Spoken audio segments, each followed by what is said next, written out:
전화로 올라오지 못할 뻔했습니다. 그 앞에 사회자께서 교회에서 제일 잘 전하시는 분이라고 해서 다른 임찬영이 있는 줄 알았습니다. 그래서 이거 진심입니다. 그래서 네, 아무튼 감사하고요. 벌써 2021년 10월입니다. 이제 올해도 이렇게 다 지나가는 것 같습니다.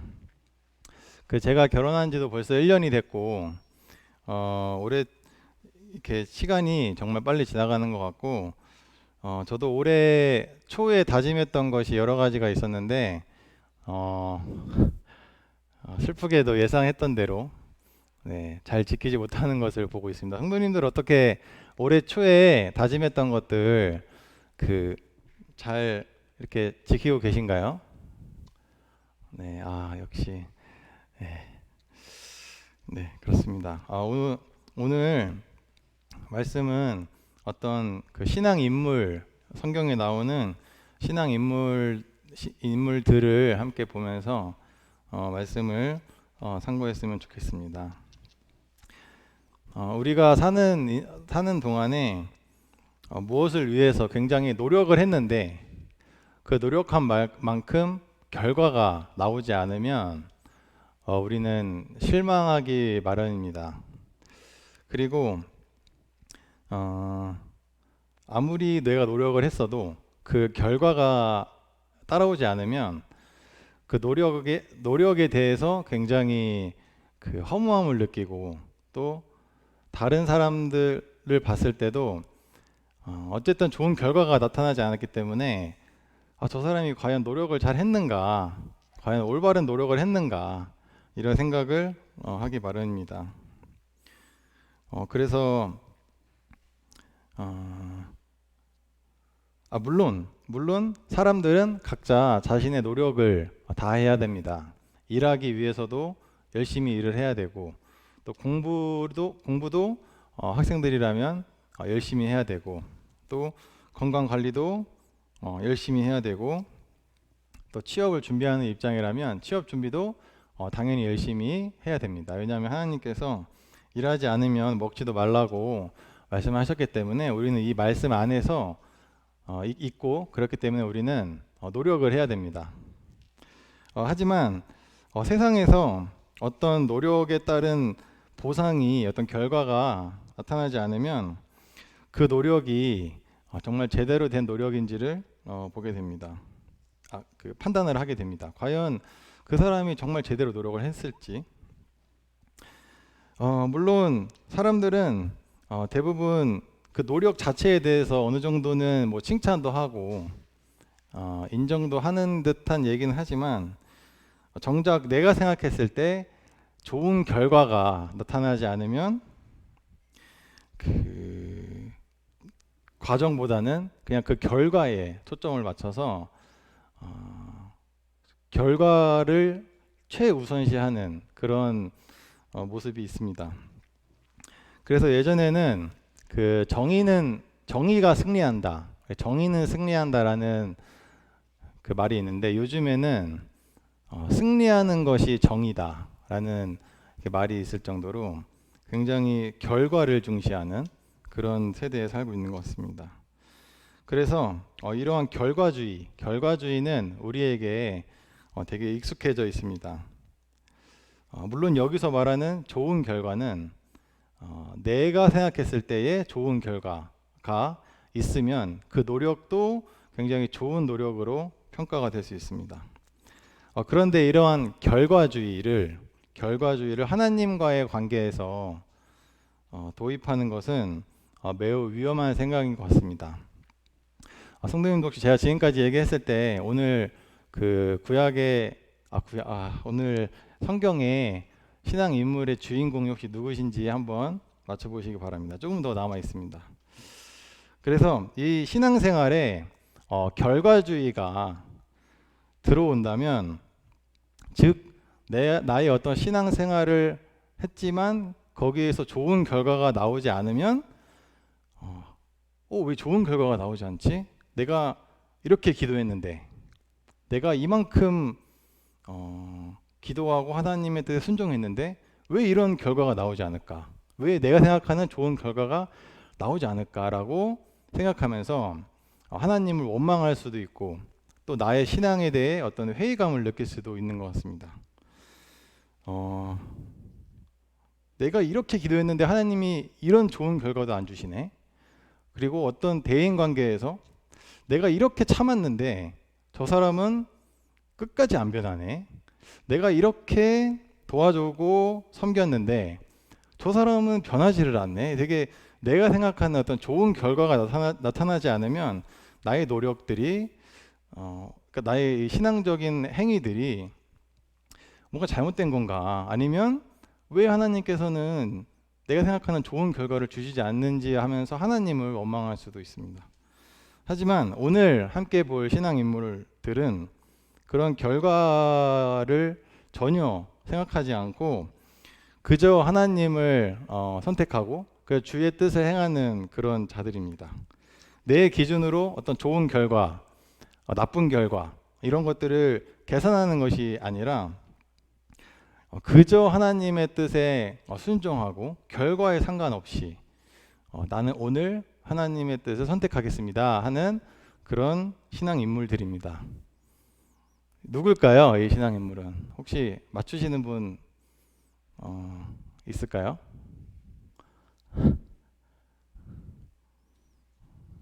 누굴까요? 김노아 형제님?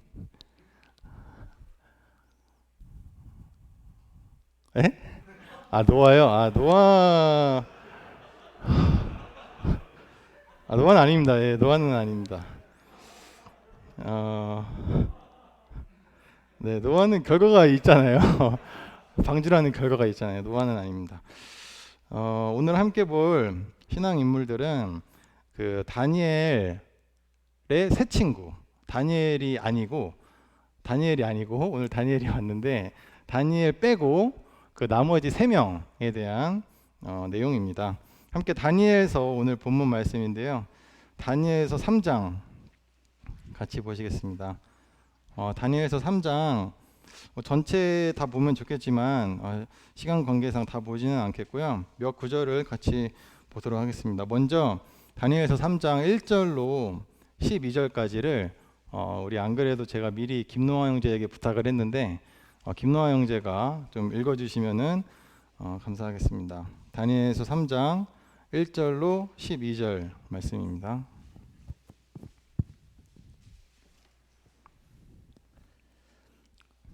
느부갓네살 왕이 금으로 신상을 만들었으니 높이는 60규빗이요 너비는 6규빗이라 그것을 바벨론 지방에 두라 평지에 세웠더라. 느부갓네살 왕이 사람을 보내어 총독과 수령과 행정관과 모사와 재무관과 재판관과 법률사와 각 지방 모든 관원을 느부갓네살 왕이 세운 신상의 낙성식에 참석하게 하매 이에 총독과 수령과 행정관과 모사와 재무관과 재판관과 법률사와 각 지방 모든 관원이 느부갓네살 왕이 세운 신상의 낙성식에 참석하여 느부갓네살 왕이 세운 신상 앞에 서니라.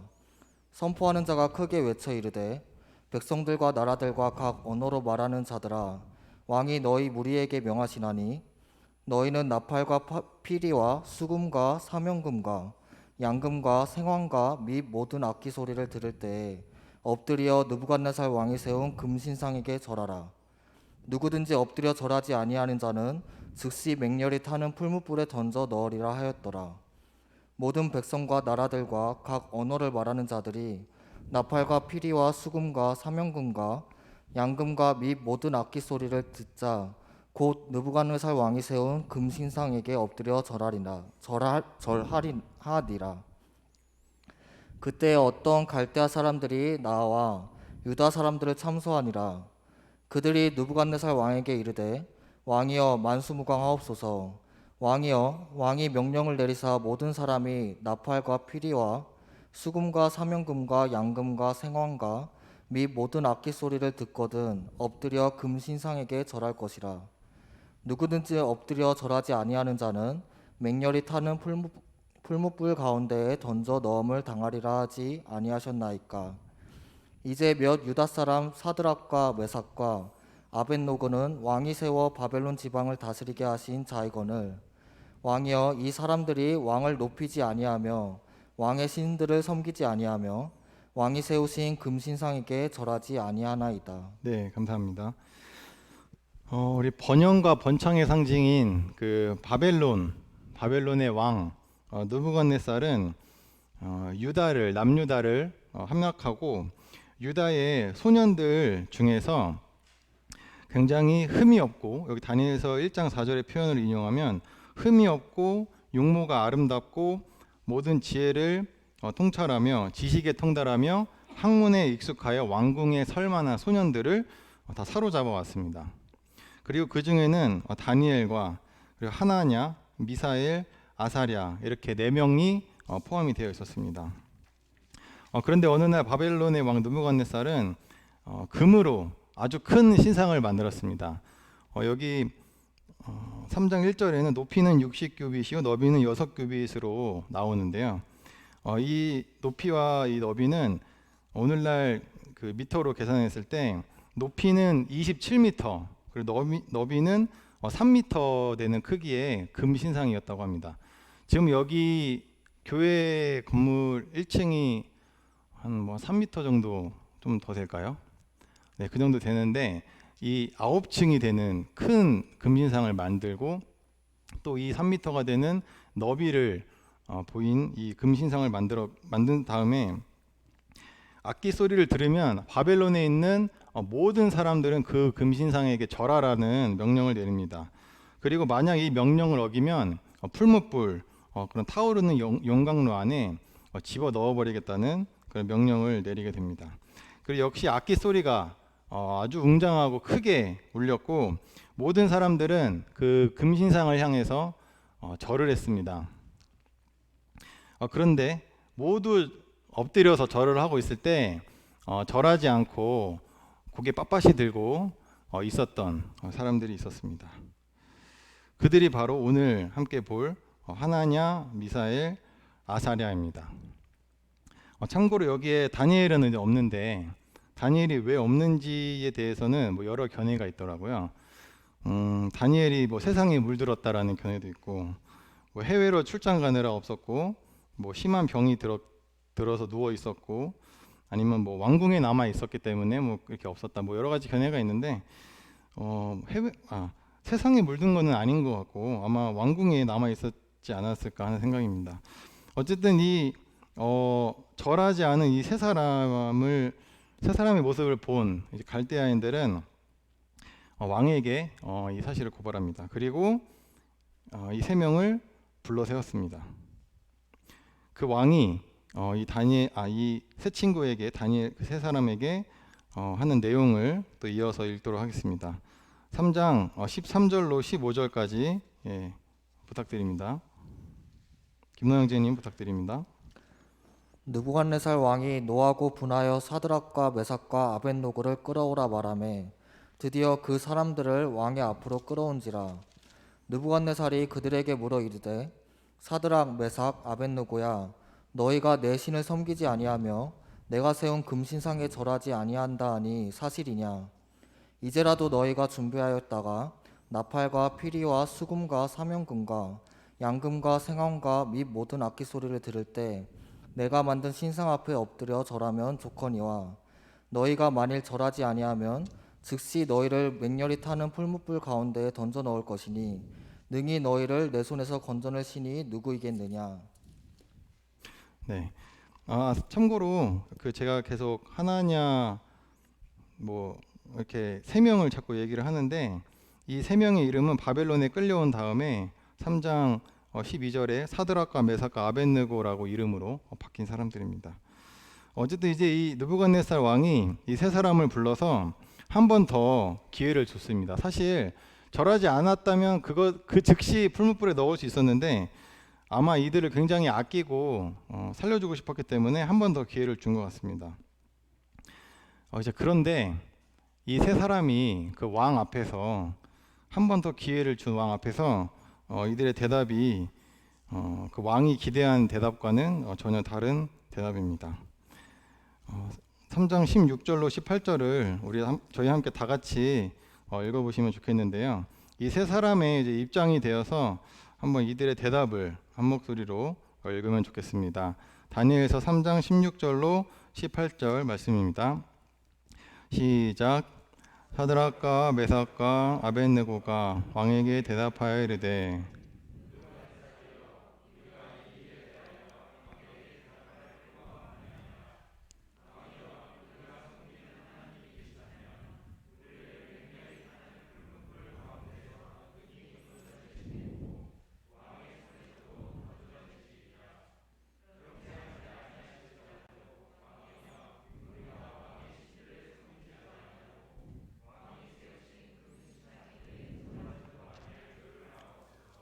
네, 감사합니다. 이 세 사람의 대답을 세 가지로 간략하게 요약해 볼 수 있습니다. 첫 번째로 대답할 필요가 없다라고 얘기를 합니다. 이 말은 형벌에 대해서 그 왕이 내릴 형벌에 대해서 어떠한 감면을 호소하지 않겠다. 저는 대답할 말이 없습니다. 대답할 필요가 없습니다. 두 번째로 하나님께서는 우리를 살리실 수 있는 분이십니다.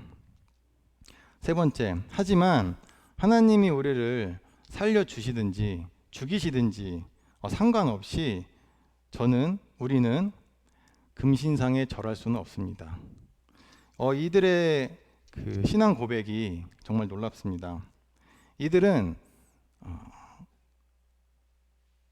미래를 알 수 없는 그 시점에 하나님께서 나를 죽이든 살리든 상관없이 내가 생각하는 좋은 어떤 결과를 바라지 않고 그저 하나님의 뜻을 행하고 차마 금신상에는 절하지 않겠다는 것이었습니다. 보통 이렇게 금신상에게 하나님의 뜻을 택하고 금신상에게 절하지 않았을 때 제가 그리고 보통 생각할 수 있는 이 좋은 결과는 무엇일까요?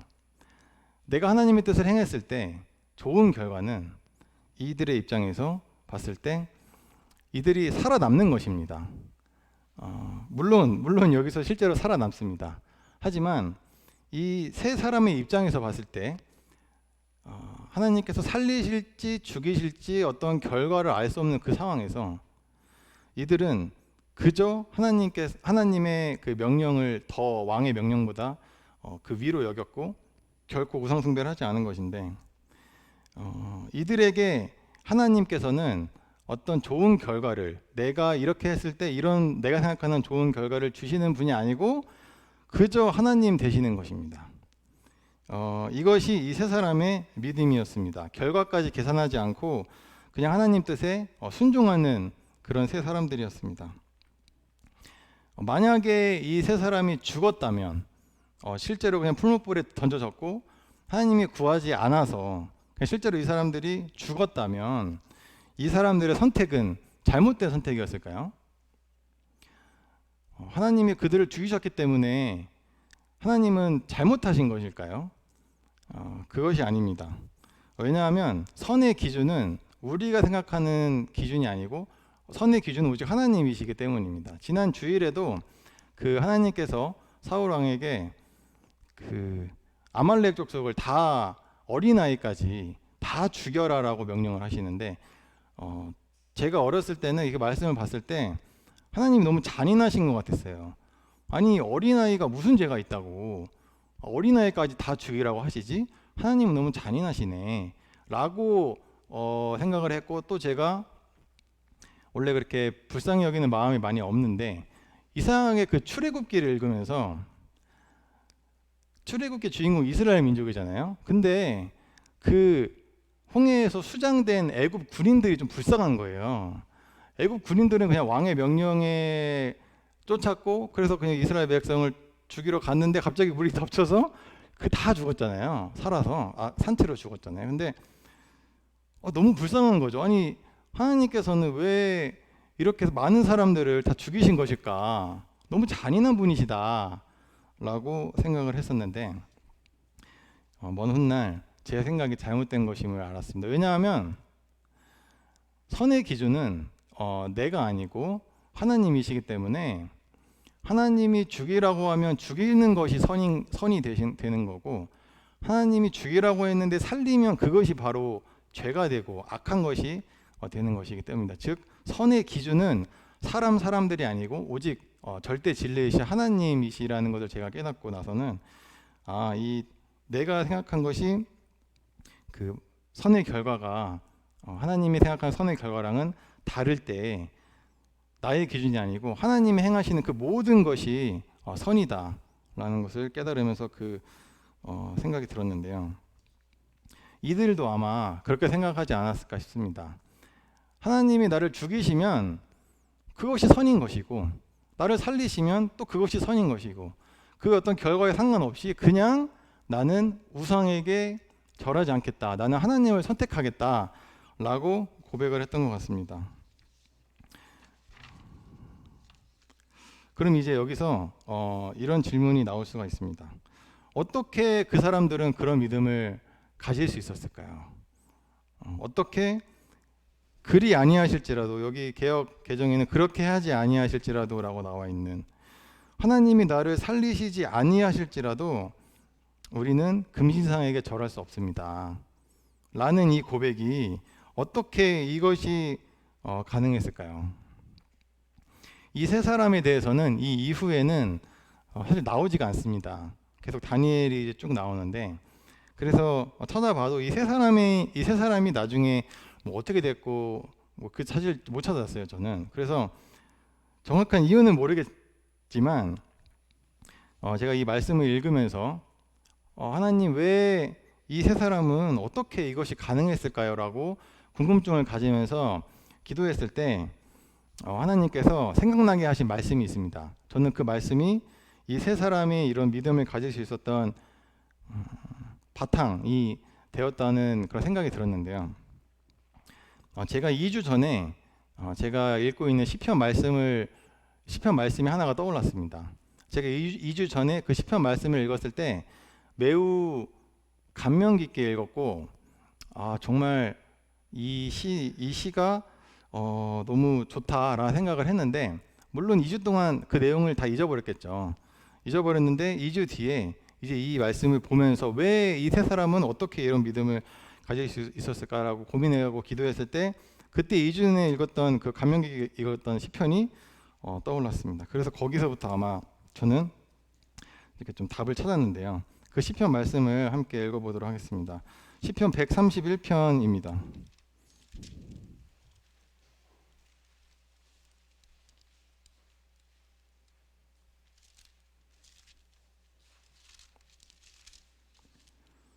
네, 시편 131편은 다윗의 시인데요.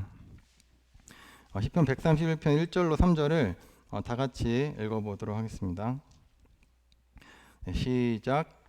여호와여, 내 마음이 교만하지 아니하고 내 눈이 오만하지 아니하오며 내 큰일과 감당하지 못할 놀라운 일을 하려고 힘쓰지 아니하나이다. 실로 내가 내 영혼으로 고요하고 평온하게 하기를 젖된 아이가 그의 어머니 품에 있음 같게 하였나니 내 영혼이 젖된 아이와 같도다. 이스라엘아, 지금부터 영원까지 여호와를 바랄지어다. 바로 이 말씀이 오늘의 주인공 세 사람의 마음이고 이 세 사람의 믿음이었던 것 같습니다. 함께 보시면은 1절에서 시편 131편 1절에서 이 다윗은 고백합니다. 나는 교만하지 않고 내 눈이 오만하지 않고 또 내가 큰 일과 감당하기 어려운 감당하지 못할 놀라운 일을 하려고 힘쓰지도 않습니다 라고 고백을 합니다. 먼저 다윗은 교만하지 않았습니다. 다윗은 자신의 위치와 하나님의 위치를 명확히 알고 있었고 하나님의 절대 주권을 그 절대 기준이 되시는 그 하나님을 믿고 그 하나님을 신뢰하였습니다. 그리고 다윗은 어떤 큰 일, 대개 왕으로서 혹은 한 남자로서 어떤 위대한 일을 남기고자 하고 싶은 마음이 없었습니다. 그리고 사람들이 봤을 때 되게 위대한 업적, 되게 놀라운 결과, 되게 좋은 결과를 남긴 사람으로도 남고 싶은 마음도 다윗은 없었던 것 같습니다. 왜 그럴까요? 왜 다윗은 그런 교만하지 않고 오만하지 않고 또 어떤 큰 일을 하려고 하고 싶은 마음이 왜 없었을까요? 그것의 답은 이제 2절에 보면 나와 있습니다. 왜냐하면 다윗은 젖된 아이가 그의 어머니 품에 있음 같이 평온하게 있었기 때문입니다. 물론 제가 아직 아이를 낳지는 않아서 사실 제가 직접 제 눈으로 보지는 못했는데 듣기는 했어요. 어린 아이가, 갓난 아이가 이제 엄마 젖을 먹었는데 한 아이는 엄마 젖을 먹고 울고, 한 아이는 엄마 젖을 먹고 울지 않고 그 품에서 평안히 잔다. 똑같이 엄마의 젖을 먹었는데 왜 한 명은 울고 한 명은 평안히 자는 걸까요? 왜죠? 왜죠, 황희찬 선생님? 아닙니다. 아무튼 왜냐하면 잘 아실 거예요. 저보다 더 연배가 있으신 분은 특히 더 잘 아실 텐데, 제가 듣기로는 그 차이가 뭐냐면 엄마의 젖이 충분히 먹었으면 이 아이는 안 운다고 합니다. 반면에 엄마의 젖을 물었지만 이 젖이 충분하지 않으면 계속 떼를 쓰고 우는 거죠. 라고 저는 이제 들었거든요. 그러니까 이 엄마의 젖을 똑같이 갓난 아이가 먹었지만 먹은 다음에 자고 있으면 이 아이가 이제 충분히 자기 먹을 거 다 먹었구나, 이렇게 평온히 이렇게 자는 거고, 젖을 물었는데 막 울어요. 막 떼쓰고 막 그냥 미친 듯이 울면 뭔가 부족하다는 거잖아요. 그게 다윗은 아까 그 첫 번째 아이처럼 엄마의 젖을 충분히 먹고 어머니 품에 평온하고 고요하게 있는 그 아이처럼 다윗은 있었다는 것입니다.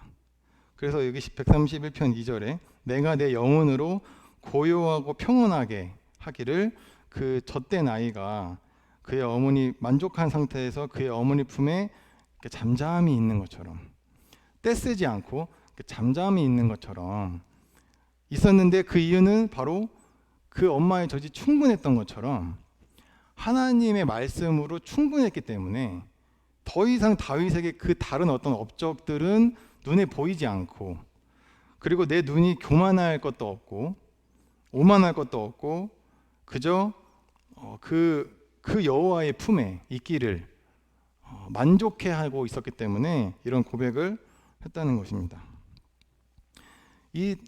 아까 그 다니엘의 그 세 친구, 그 세 사람도 아마 이것이 아닐까 생각이 듭니다. 이들이 금신상에게 절하지 않으면 죽을 것을 알았지만, 그리고 하나님이 물론 거기서 살려주실 수도 있지만 그것과 상관없이 그냥 내가 지금 금신상에게 절하지 않는 이유는 내가 이렇게 하면 하나님이 살려주실 수도 있다.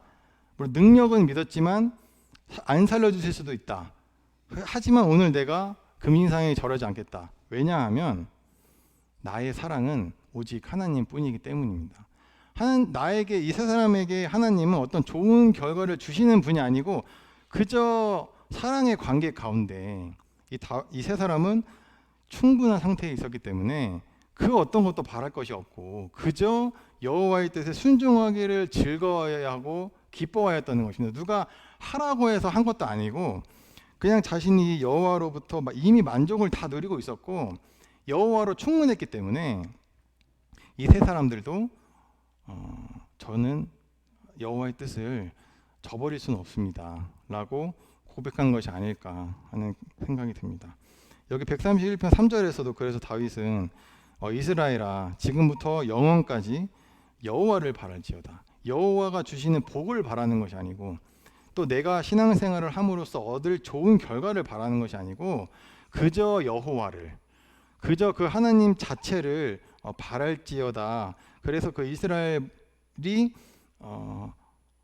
그 여호와 자체로부터 만족을 누리기를 이렇게 바라고 있는 것이 아닌가 하는 생각도 듭니다.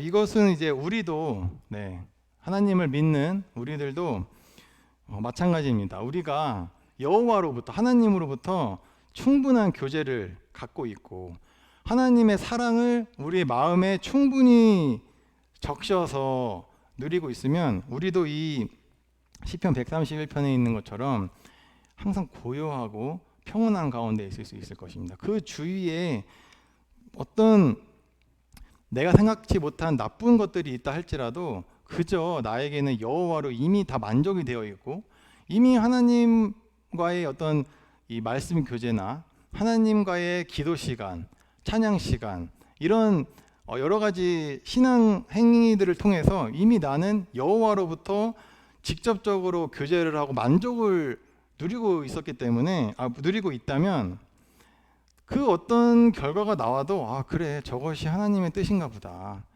저것이 하나님의 섭리 안에 있겠지 라고 생각하며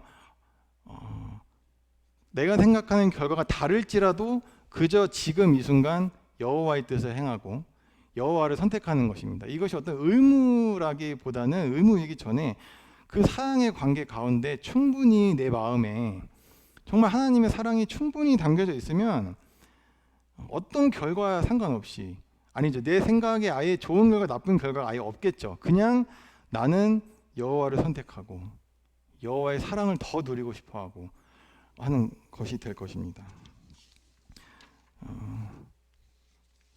로마서 5장 5절을 함께 보시도록 하겠습니다. 로마서 5장 5절로 8절 말씀입니다. 로마서 5장 5절로 8절 말씀 다 같이 읽어보도록 하겠습니다. 시작. 소망이 우리를 부끄럽게 하지 아니함은 우리에게 주신 성령으로 말미암아 하나님의 사랑이 우리 마음에 부은 바 됨이니 우리가 아직 연약할 때에 기약대로 그리스도께서 경건하지 않은 자를 위하여 죽으셨도다. 의인을 위하여 죽는 자가 쉽지 않고 선인을 위하여 용감히 죽는 자가 혹 있거니와 우리가 아직 죄인 되었을 때에 그리스도께서 우리를 위하여 죽으심으로 하나님께서 우리에 대한 자기의 사랑을 확증하셨느니라. 로마서 5장 5절에 보면 우리에게 주신 성령으로 말미암아 하나님의 사랑이 우리 마음에 부은 바 되었다라고 말씀하고 계십니다. 이것은 사도 바울의 단순히 사도 바울 개인의 고백이 아니라 구원받은 모든 사람들의 고백일 것입니다. 이렇게 성령을 통해서 하나님의 사랑이 우리 마음에 부은 바 되어 있으면 여기 로마서 5장 3절에도 우리가 환난 중에도 즐거워하나니 어떻게 환난 중에 즐거워할 수 있을까요? 내가 생각했을 때 나쁜 결과가 나오는데 어떻게 즐거워할 수가 있을까요? 그것은 바로 우리 마음에 하나님의 사랑이 부은 바 되어 있으면 내가 내 눈에 보이는 예상치 못한 결과가 있다 할지라도 어떤 불만이거나 어떤 원망이 아니고 그저 여호와의 섭리인가 보다. 여호와가 나를 사랑하시기 때문에 이런 일을 주시나 보다. 내가 생각했을 때 나쁜 결과가 나왔으니까 나는 더 이상 하나님이 싫어. 이게 아니고 하나님과의 사랑의 관계가 이미 마음에 충분한 사람들은 그런 성도들은 환난 때에도 즐거워할 수 있다는 것입니다. 이러한 믿음이 바로 그 세 사람의 믿음, 다윗의 믿음, 사도 바울의 믿음, 그리고 우리의 믿음이 될 줄로 믿습니다. 이 하나님의 사랑이 우리 마음에 부은 바 되지 못할 수도 있습니다. 언제 이 하나님의 사랑이 우리의 마음에 들어오지 못할까요?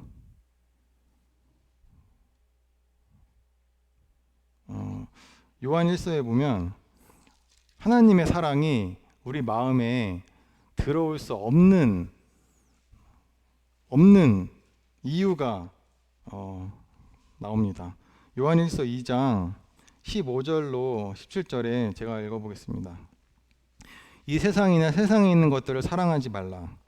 누구든지 세상을 사랑하면 아버지의 사랑이 그 안에 있지 아니하니 이는 세상에 있는 모든 것이 육신의 정욕과 안목의 정욕과 이생의 자랑이니 다 아버지께로부터 온 것이 아니요 세상으로부터 온 것이라. 이 세상도 그 정욕도 지나가되 오직 하나님의 뜻을 행하는 자는 영원히 거하느니라.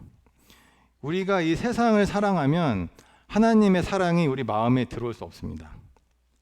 그러면 우리의 신앙은 기복 신앙이 될 것이고, 우리의 신앙은 우리가 믿는 하나님은 내가 생각했을 때 좋은 결과를 줘야 되는 하나님이 될 것이어서, 내가 이렇게 기도했는데 기도 응답이 없네? 그럼 기도를 안 하는 것이 될 것이고, 내가 이 사람을 위해 섬겼는데 이 사람이 변하지 않고 똑같네? 섬기지 않을 것이고, 이 나의 신앙 행위의 그 바탕이 하나님이 아니고 그 결과가 되면 이 결과가 될 수 있는데, 그 원인은 바로 하나님의 사랑이 없기 때문이고, 그 왜 없냐? 바로 세상의 사랑이 우리의 마음에 가득 차 있을 때 그렇게 된다는 것 같습니다. 이 세상을 사랑하는 사랑과 하나님을 사랑하는 사랑이 둘 다 있을 수는 없다는 것이 성경에서 말씀하시는 것 같고, 그래서 저도 굉장히 많이 저를 돌아봅니다. 그러면서 내가 과연 얼만큼 하나님의 사랑에 빠져 있는가? 나에게 여호와 하나님은 어떤 여호와 하나님이신가? 나에게 좋은 것을 주셔야 되는 분이신가? 아니면 그냥 그 자체로 나의 사랑이고 나의 주인이고, 하나님이 나에게 무엇을 주시든지 안 주시든지 그것과 상관없이, 나를 살리시든지 죽이시든지 상관없이 나의 사랑하는 여호와의 뜻을 나는 오늘 그저 행하겠다 라는 사람인지 정말 좀 돌아보게 된 것 같습니다. 하나님의 여기 뜻, 오직 하나님의 뜻을 행하는 자라고 나오는데, 이 하나님의 뜻을 행하는 것이 누가 하라 그래서 하는 것도 아니고 해야 돼서 하는 거라기보다는 이 사랑이 들어와 있을 때 나오는 반응이 이 뜻을 행하는 것이 아닐까 하는 생각이 듭니다. 그래서 예수님께서도 요한복음 14장 15절에서 나를 사랑하면 내 계명을 지키리라 라고 말씀을 하시는데, 사랑이 빠지고 계명만 있으면 그것이 바로 율법주의가 되는 것일 것입니다. 그러면서 왜 저 사람은 이 계명을 지키지 않지? 왜 저 사람은 이 계명을 지키지 않지? 나는 이 계명을 지키는데 왜 저 사람은 안 저렇지?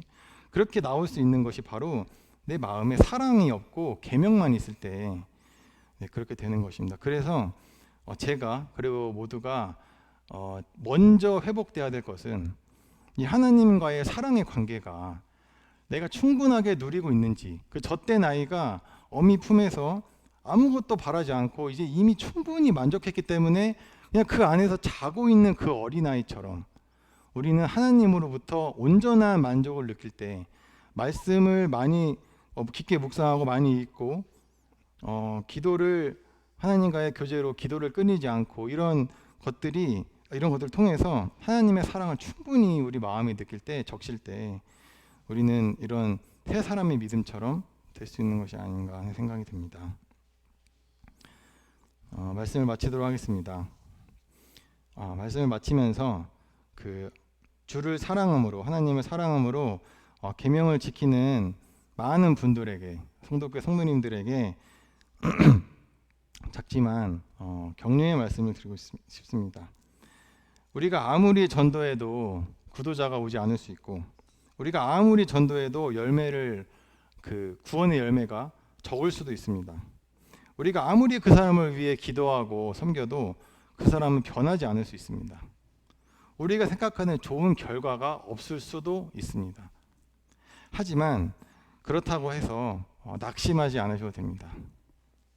왜냐하면 결과는 선이 그 선의 기준이 되시는 하나님께서 주시는 것이고, 우리는 그 하나님을 그저 사랑하며 그 안에서 만족함을 누리면 됩니다.